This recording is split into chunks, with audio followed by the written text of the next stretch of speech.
Now that Minkah Fitzpatrick has signed his huge deal with the Pittsburgh Steelers, the team has their leader at safety locked down for the next 5 seasons. But what's their next big move? Do they need to make a trade? They still have a lot of salary cap money. They need to add another big name to their roster. I'm Chris Carter, the Locked On Steelers podcast. We'll explore that and a lot more questions around Minkah Fitzpatrick's new contract with Jenna Harner of Channel 11 WPXI. Let's get into it. You are Locked On Steelers, your daily Pittsburgh Steelers podcast, part of the Locked On Podcast Network, your team every day.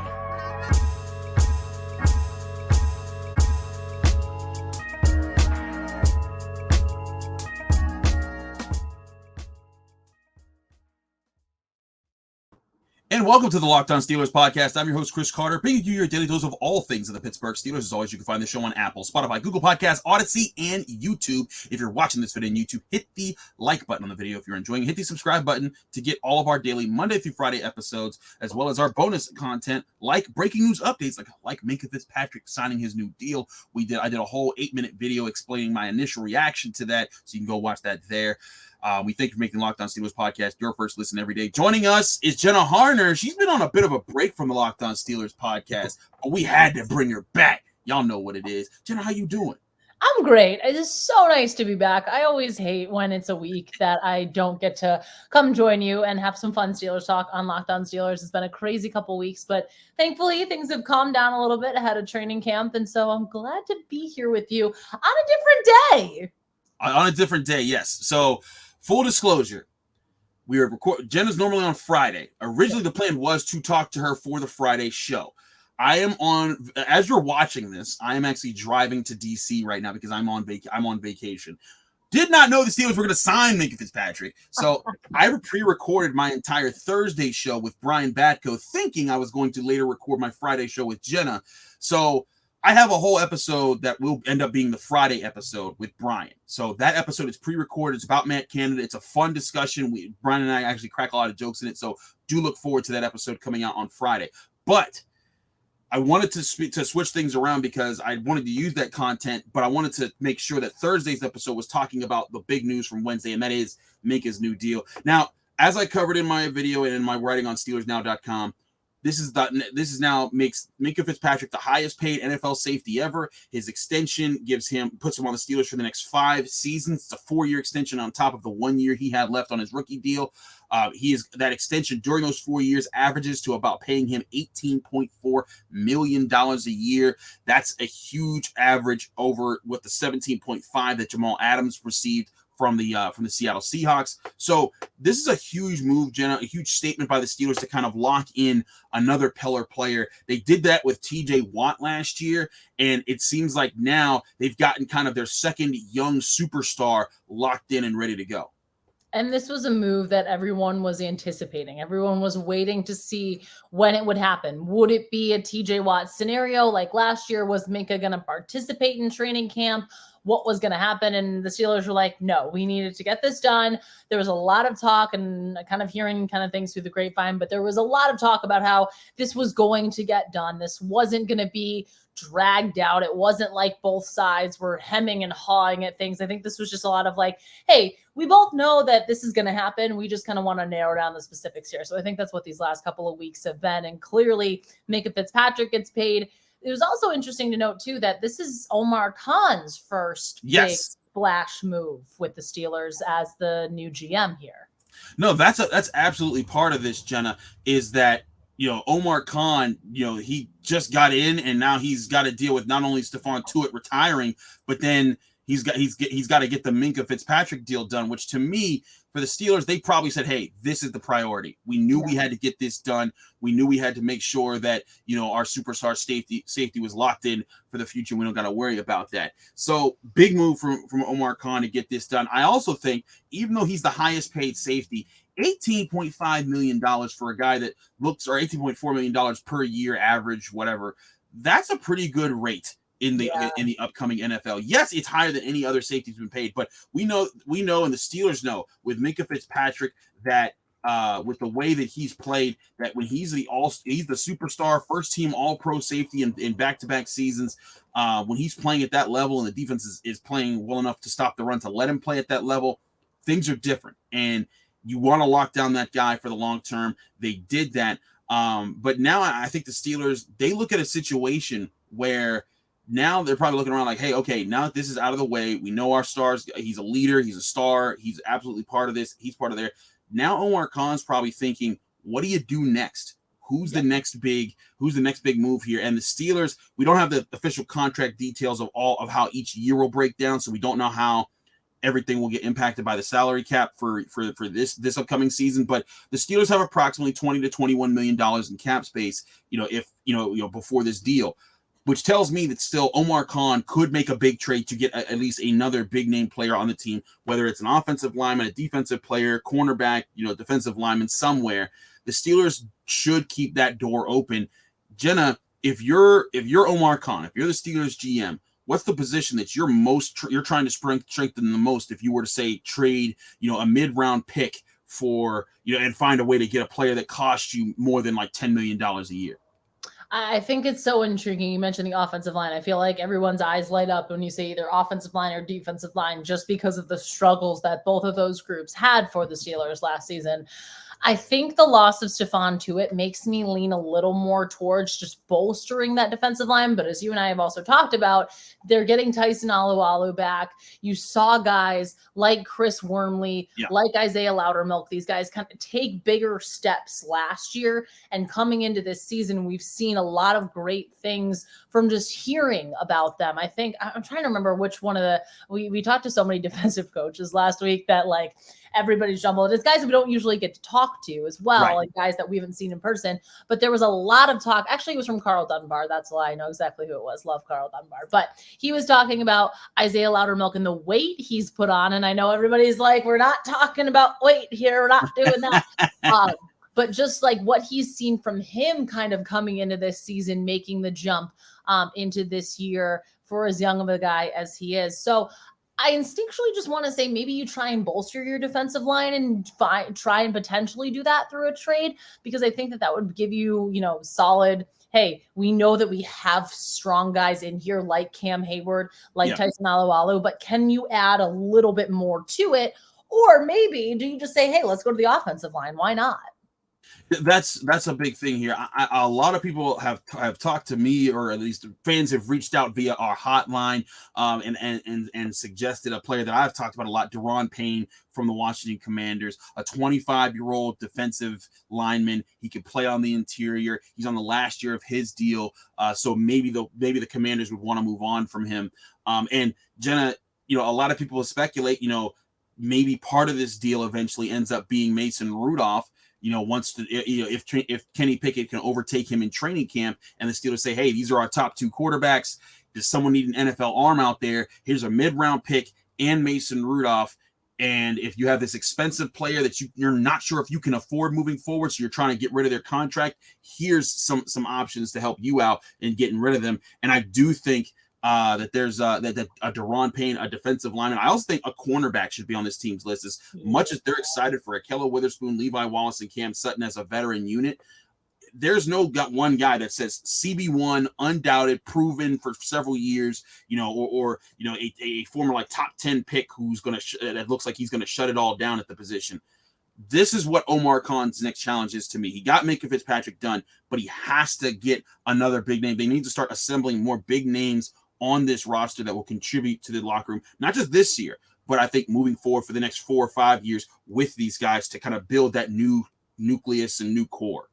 No, absolutely. And again, we can kind of go on and talk about that, but seeing, this is that new wave of who are the leaders, because obviously we know T.J.Watt and Cam Heyward and Minkah Fitzpatrick has been such a leader with this defense, but now it's like, hey, you're going to be here for the next 5 years. You're going to see a lot of these younger guys continue to look up to you, to continue to try and follow in your footsteps and want to, he kind of commands. It's so intriguing too. We talk about this a lot, but just seeing the way each of these guys kind of commands the locker room and just the way that they lead. And we talk all the time about, some guys lead by example. Some guys kind of talk more. I think with Minkah, you kind of see a little bit of both. He isn't like, we can get there for sure. I know you're like, hold on a second. I love it. I'm saying that's exactly what we're going to talk about this next segment, because the leadership component is not just the players. It's the leadership component that these guys bring to the field. We're going to talk about that in the second segment here on the Locked On Steelers podcast. But first, we got to talk to you guys about betonline.net, your number one source for all your betting stats and sports information. Find all the latest sports developments, league reviews, and news, including this year's NBA playoffs. The finals are here, y'all, along with the Stanley Cup finals. Those are here as well. It's an exciting time to be betting on sports. You also have Major League Baseball underway, so get to betonline.net now. BetOnline is your continued source for all your sports wagering information, live betting, playoffs, esports, and more. Head to the website today or use your mobile device to learn more from the trends in the action at BetOnline, where the game starts.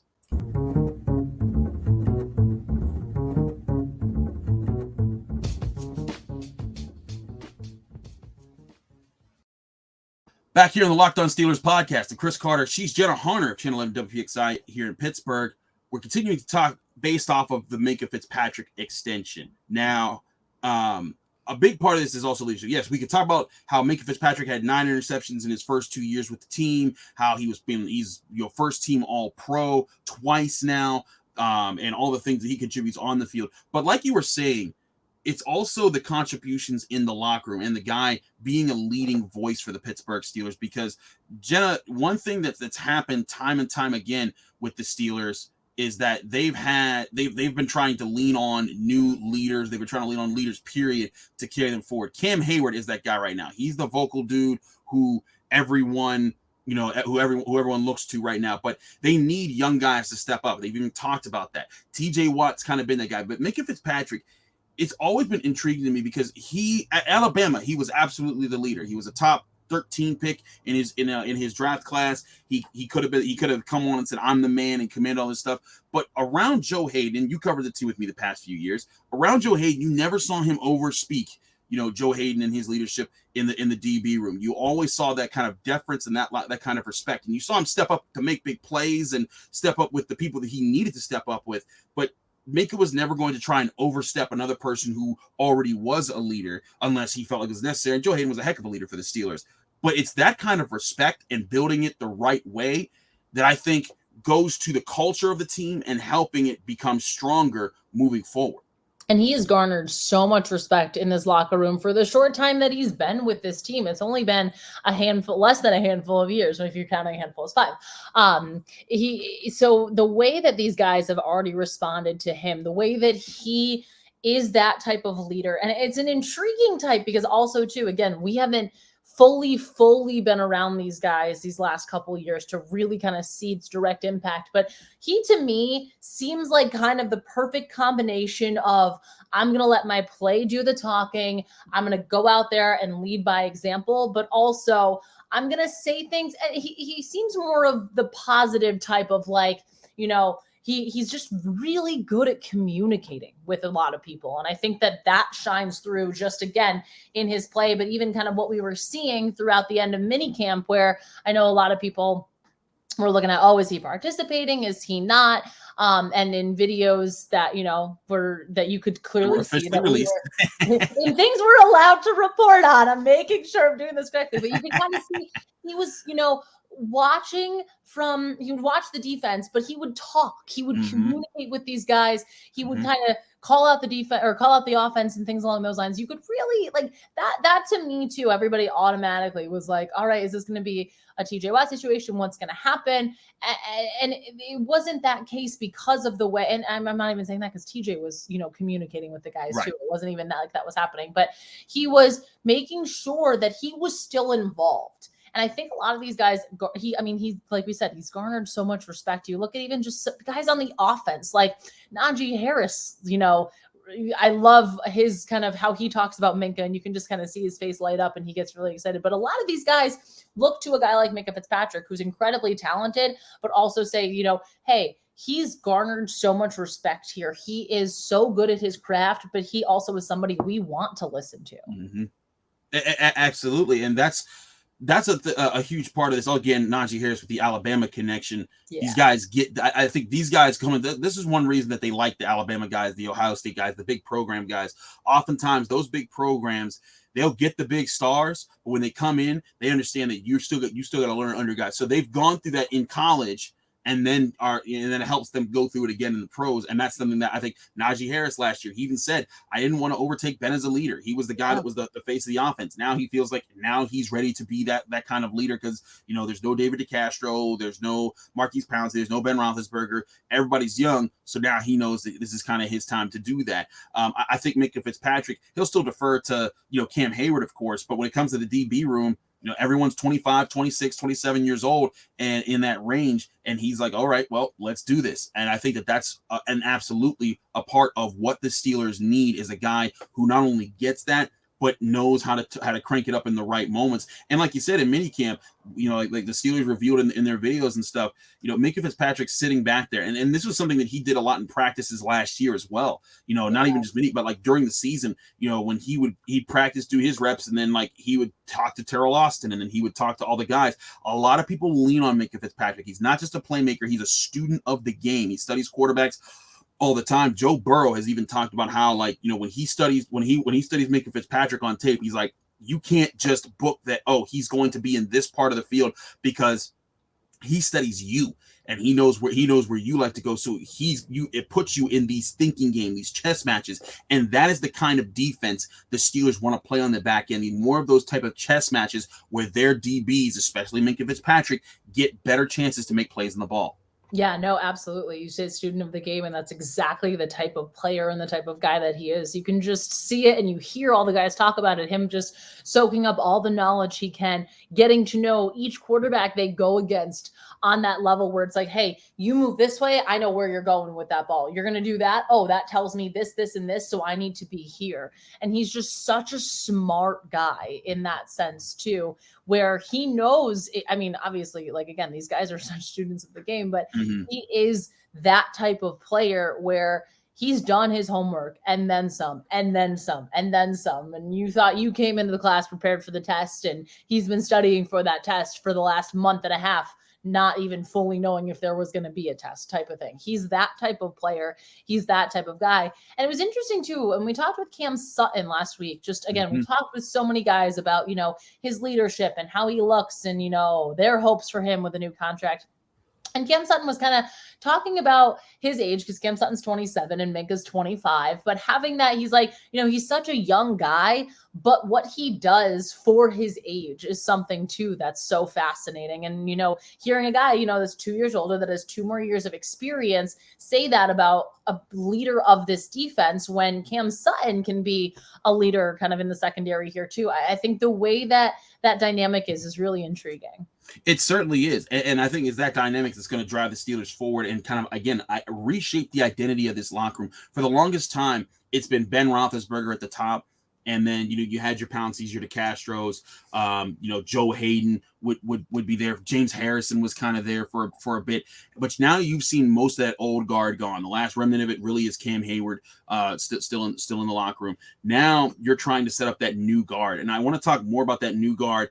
We've talked about they're going to add someone else. I am very confident that Omar Khan will make some sort of move with the salary cap money that they have to get another addition on the team, offense or defense, who can be a playmaker and even be part of maybe the leadership structure on the team. But there's also players on the team who could also step up this year. I want to talk about who those top breakout candidates are for this upcoming season to join the Minkah Fitzpatricks, Cam Heywards, and T.J.Watts. But first, we got to talk to you guys about RockAuto.com. You can save time and money when you visit RockAuto.com. Why choose to present 30%, 50%, or even 100% more for the same parts from a chain store car dealership when you can get it for less at rockauto.com. For example, a Honda Odyssey fuel pump is worth $353 if you go to the chain store, but at rockauto.com, that drops to $216. Rock Auto is a family-owned business serving do-it-yourselfers for over 20 years. Rock Auto's prices are reliably low for every customer, and they have everything that you could need, from brake parts to tail lamps to motor oil and even new carpet.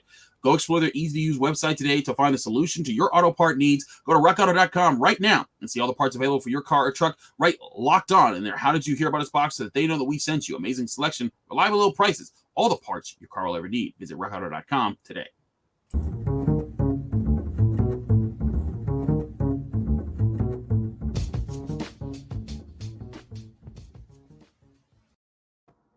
Here on the Locked On Steelers podcast, I'm Chris Carter. She's Jenna Harner, and we're talking more about the Steelers and what's going on with the, after this Minkah Fitzpatrick signing. Now, Minkah Fitzpatrick also, we will say, speaks to Steelers media 11 a.m. Thursday. So we're recording this on Wednesday, so bear with us. Those comments will be out there.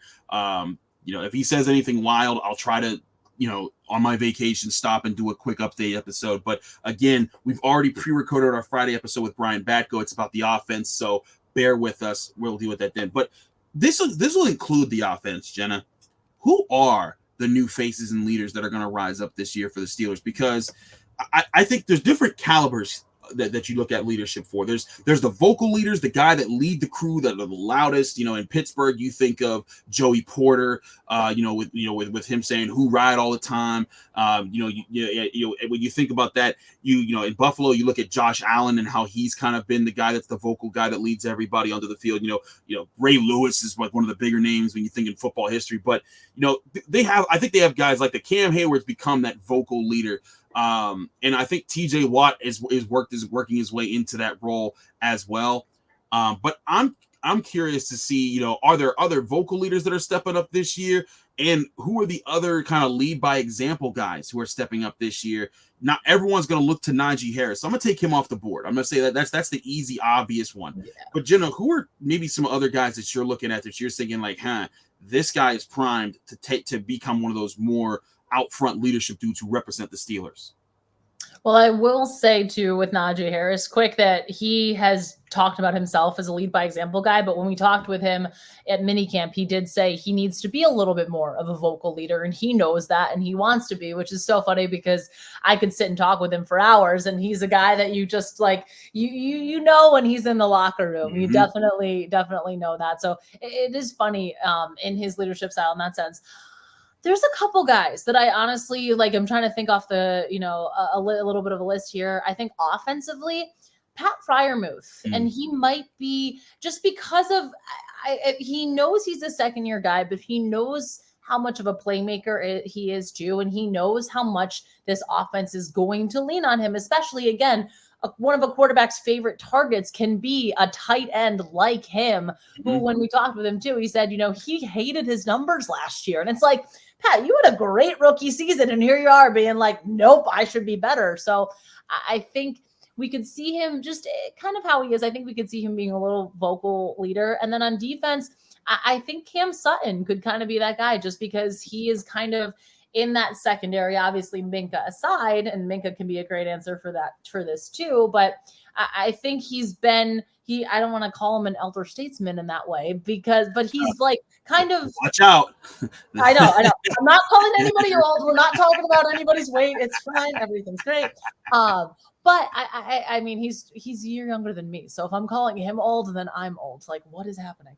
But I think just, he's been in this defense, in this secondary, longer than a lot of the other guys. I mean, again, you look at Ahkello Witherspoon, you look at Levi Wallace. So him just kind of being like, hey, I'm the quote unquote vet among this group. And that's not calling him old. I'm strictly saying it based on his experience. But I think we can see kind of a step from him in that sense too. And I think he's more of like, just in our interactions with him, he's more of a little bit of a soft-spoken-ish leader, if that makes any sense. But he's a guy that has a lot of wisdom, and I think a lot of the other guys respect that. And he just kind of, he's great to chat with as a reporter. But I think that, this would be he kind of is a great. I think he could kind of be that guy in that role that we could see a lot from in terms of his leadership as well. No, certainly. One thing about Cam Sutton too. When I first started covering the Steelers in 2017 was like my first year, like being in the locker room consistently after games, I would always go to Cam Sutton as a rookie and ask him a question, and he would just spout off so many different things. And I'm like, this is the guy that you love to talk to. And he has that sort of teaching element to his game. but he also has that fired up element too, Ed. Yeah. I mean, I think it was the Vikings game where like the Steelers were trying to mount like this comeback and they got really close. But like as they were getting closer, you saw Cam Sutton trying to like will the team. Like he made a tackle that wasn't like huge, but it was like a good moment for what it was. But the Steelers were still down, and you saw him trying to fire up the whole team and get them going. And eventually they do make a great push. They just fall just short at the end. But you see there's an element of that in him, and I like that pick on your end. Yeah, no, I think in talking with him last week, I think that kind of like solidified it a little bit more for me, where he kind of knows that like there are a lot of questions in terms of this secondary, because again, with the new pieces, with the new faces, with some of the younger faces, I should say, in that way. And he kind of knows that he's like, hey, I know this defense. I've been here for a while. I'm that versatile player, but I'm going to kind of bring all these other guys along with me and, you know, make sure they understand this is how we do it as the Steelers. Right. And one thing they always say is, you know, before you lead, you got to follow. You got to be a great follower. If you ever want to be a great leader, you got to be a great follower. And I think that's what we talk about with a lot of these guys like Minkah, like TJ, guys that learn behind somebody and then step out into leadership. There are guys, I think, that are kind of going to be in that role, because you can't have everyone lead the huddle. You know, you can't everyone lead them out the huddle. You got to have guys that are, maybe they're very good players or even great players, but they're kind of just the guys that set the tone of the role players. That, like for years, that's who Heath Miller was. Heath Miller wasn't the guy that rallied the Steelers, you know, with the flag and led them onto the field, but he was the guy that everyone looked at and they said, he's going to show up every single day and set the tone for what needs to happen in the weight room, on the practice field, on game day, wherever you're at, he's setting that tone. I think there's guys on the team that are like that right now. I think Alex Highsmith is kind of that ilk. And Alex talks, like, I'm not saying that Alex doesn't, because he and I have a good, you know, working relationship, you know, getting, you know, talking from reporter to athlete. But at the same time, like, you know, I think he recognizes, like, hey, TJ's doing a lot of leading over there. What I got to do is show the rest of the team, like, hey, this is the standard that we hold ourselves to, and while still working on to become the best version of myself that I can be. Yeah, no, absolutely. And he is that guy that, you know that he's going to go out on the field and make a play, and he's going to go out and be where he needs to be and understands his assignment. And he's going to make whatever he has to make happen at that point happen. And I think you're seeing a lot of growth in him too, a lot of leadership in him too, and being, I don't want to say behind, but alongside a guy like T.J.Watt. Not only is there so much information that he's kind of gathering, but I just love when we like look at the two of them on the sidelines and they're always talking. They're always, you know, TJ goes through the drill first, Alex follows, and then it's like, hey, let's talk about this. Let's break this down. You know, our wonderful photographer at Channel 11, Mark Massa, has so many shots of the two of them, just like, you know, TJ kind of working with him on techniques, working with him on things, because again, I think we forget he is still really young, but also he is kind of one of those guys, those young leaders that's kind of like the changing of the guard, like we talked about. He is that guy that I think one of them that can step kind of into that type of role where it's like, hey, you know what you're going to get every time I'm out on the field, and I expect all of you to follow. The excitement behind all of this, I think, is that, you know, a lot of people have been saying whenever Ben Roethlisberger leaves, right off the Steelers, they're going to go through a complete rebuilding phase. They're not going to be competitive for a while. And I think what the Steelers and Mike Tomlin have really worked hard to do is keep up that culture and find a way to keep pushing yourself forward and be that guy. And now you're in a position where you've kind of done that. Like, you have Cam Heyward still there. Minkah and TJ are ready to take the torch. You know, Najee Harris, Pat Freiermuth, Cam Sutton, Alex Highsmith, you know, not just star players, but good role players. All these guys are ready to kind of take that mantle up and show that and carry the Steelers forward into the new season.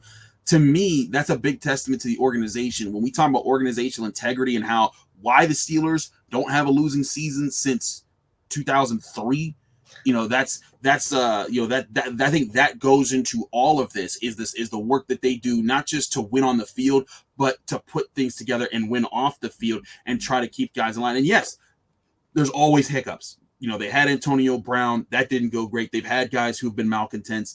You know, Melvin Ingram left last year. Not everything's going to be perfect. But I think the goal always was to kind of keep a nucleus or guys around that you could build a nucleus around who are going to be not only just big-time playmakers, but the great character kind of leaders that everyone's going to fall behind. And I do think they have at least the pieces of that with still Cam, Minkah, TJ, Najee, Freiermuth, and other guys like that. We still got to see some of those younger guys, those second-year players, step up more into that role. But Jenna, I think this is part of why there's a lot of excitement still in Pittsburgh, despite reshaping everything with the quarterback room. Yeah, no, definitely. There's a lot of optimism. I mean, we talk all the time. You hear the Steeler way, and so many of these guys just talk about when they come to Pittsburgh, whether it's they get drafted here or they're traded or they get signed in free agency, they say, the Steelers are an organization you want to play for. They're known for just how world-class they are. We always hear too, when you're here, it's a family. It's a family environment. Yeah. You're a Steeler once, you're a Steeler for life type thing. And I think a lot of these guys really understand that and also want to uphold the tradition that this organization has behind its name. Absolutely. And that tradition is a huge part of it. Minkah even talked about that tradition in his opening article, his opening statements released by Steelers.com when he came out. And that's, I think, is a big reason why the Steelers have stayed afloat for so long. A lot of people have respect for the organization. It maintains itself. And now you see these new leaders trying to create their own chapters in that tradition with the Pittsburgh Steelers. Jenna, it's been great having you on the show. We're so happy to have you here every chance we get. Let people know they can find you, follow you, and get more of your work. It's so great to be back. And I promise I'm not leaving on a crazy hiatus again. We will continue to do this whenever you want to have me, Chris. But thank you. You can find me on Twitter at Jenna Harner11, Instagram, Jenna_Harner, and on WPXI. Lots of fun stuff. Just getting ready. Can't believe training camp is like a couple weeks away. We're coming down the stretch. Actually, it's not a couple. We still it's a month. It's about a month and a week and like 10 days. Don't try to put that on me, Jenna. I'm trying to enjoy as much as I can of summer before I have to go out to Latrobe every single day. You're trying to relax a little bit. Yep, we will be out in the hot sun in Latrobe before we know it. Can't wait. Absolutely. Jenna, thanks again for coming on the podcast. Do check out her work and all the work at Channel 11 with all the great stuff that they do, and especially in the sports department there. I'm Chris Carter, your host here on the Locked On Steelers podcast. Follow me on Twitter and Instagram at Carter Critiques. If you want to get more of this show, we're on Apple, Spotify, Google Podcasts, Odyssey, and YouTube. Like this video if you enjoyed it. Subscribe to our YouTube channel to help us out. And remember, if you want to help us out even further, go on Apple Podcasts, rate us 5 stars with a positive comment. Do both at the same time. You get a special shout out at the end of the show. Thanks again for checking us out, y'all. Remember, what was initially the Thursday episode was going to be Brian Backo. That is now the Friday episode. So this is the Thursday episode. Stay tuned. We're going to have another episode tomorrow to get you ready for the weekend. And we'll also be back with Josh Taylor on Monday. That's also been pre-recorded. We got a lot of great conversations happening right here on the Locked On Steelers podcast. We'll be seeing you right here very soon.